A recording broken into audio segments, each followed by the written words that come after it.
Welcome back to Around the Table with Stacy Smith as we take a look at the economy and investing. 2022, as we all know, rocked the boat as far as traditional models of how you invest in bonds and stocks. Carrie, now, has the boat stopped rocking? And if so, is there a good model or mixture as to how much you put into stocks and how much you put into bonds? Well, it's not rocking as much. This year, it's interesting that last week, for the first time in a while, we actually saw the return year to date on bonds go negative. And that was the pain that was caused last year. We had bonds down and people buy bonds for safety. But as we've talked about before, as interest rates go up, bond prices go down. I don't think that this is a reason to be alarmed. The market doesn't work on a calendar quarter. So just because they're down year to date doesn't mean that things might not turn. Plus, regardless of the stock market or the bond market, markets will push you to a point of making a mistake. So people sitting on bonds that were hoping for a recovery this year, this market might just push us a little bit to say, oh, I'm done with this. And it's at that moment that we'll see things change. So, I think that a lot of what's happened in the bond market just in the last couple of weeks is really driven by this idea that people were predicting that there would be a recession and that the Fed would end up having to lower rates. And now it's amazing how all we're talking about is soft landing and we've averted that recession, and which is such a sign, that a contrarian sign. So, as we look at this, and we can go back and look at historical periods of time, whether inflation is caused by stimulus, such as the war time frames, or if we are now entering a period of kind of recurring disinflation where we see the inflation numbers come down, then we see them pop up, then we see them come down, very similar to the 70s. In either scenario, it ended with a recession. So I'm not in the camp that we've averted a recession. There are too many economic indicators and things changing in our economic environment for me to feel okay about that. So we still like our bond positions, and as we do get price declines, we'll be looking to add more. Inflation largely is caused by supply and demand, and right now demand is exceeding supply in this country in services and homes. That's what's driving inflation at this point in time, not in goods, but homes and services. I don't see the home demand versus supply equation changing anytime soon, simply because we don't have enough workers to build the houses. We have a shortage of homes. We have now interest rates that have gone up. So those of us that have low interest rate mortgages are likely to stay where we are. So those homes are not going to come on the market. So the home price component of the inflation numbers is not likely to come down soon. Conversely, we are in a world economy. You've got real estate prices collapsing in China. You've got the Chinese economy, which used to consider 6% bad, now thinking they're going to grow at 2 or 3, as best you can tell, if they grow at all.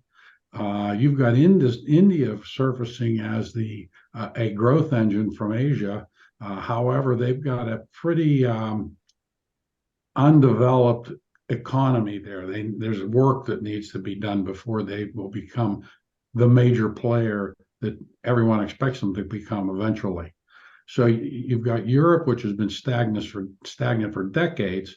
We are moving into a stagnant stage because our population has begun to age, and plus, how good can things be? We've got, we've gone from 20% poverty to 8% poverty worldwide. I mean, there's just a lot of things that have driven the economy up until now that aren't there anymore.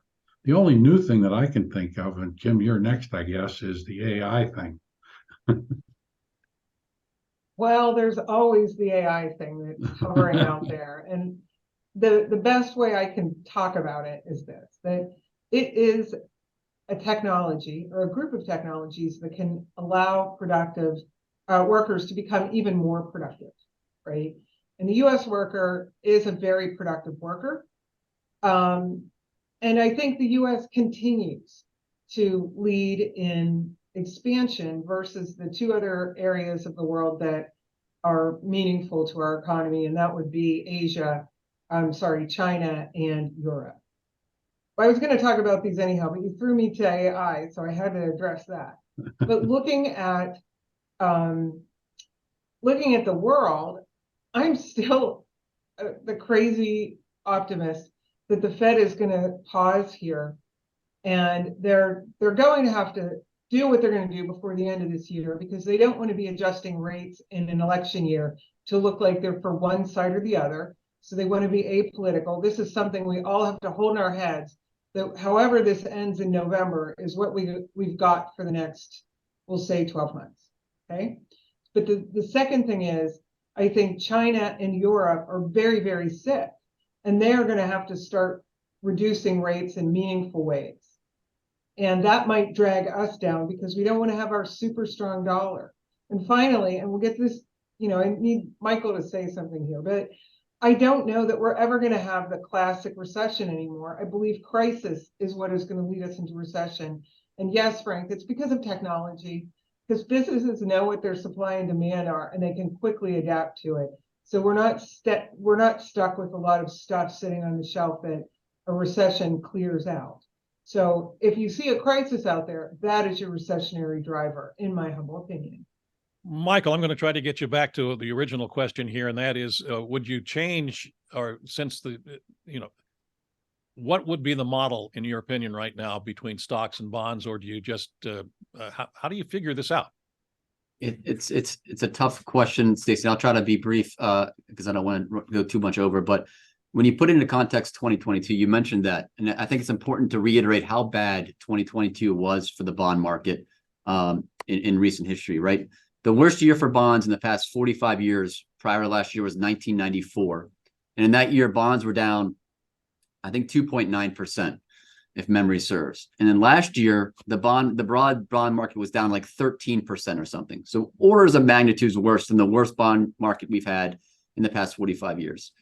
And bonds, in the grand scheme of things, it's a fun math exercise, right? So if you have a couple periods or a couple of years where bonds performed incredibly poorly, that does set you up for future returns or future years where returns are likely to be a bit better than what you've experienced in the past. So you can look to see even more safe, higher grade corporate bonds, treasuries are now yielding a lot more. That gets you to a point where you're able to have a better return profile in years to come. So this is definitely not, I'm agreeing with Carrie here, the time where you want to sell out of your bonds because you had a really bad year or two in the bond market. It actually maybe makes the argument of increasing duration in portfolios, because now is a time where your return profile looks to be a little bit better than it was in recent years past. All right, great. We have to take a break. We'll be back in just a moment.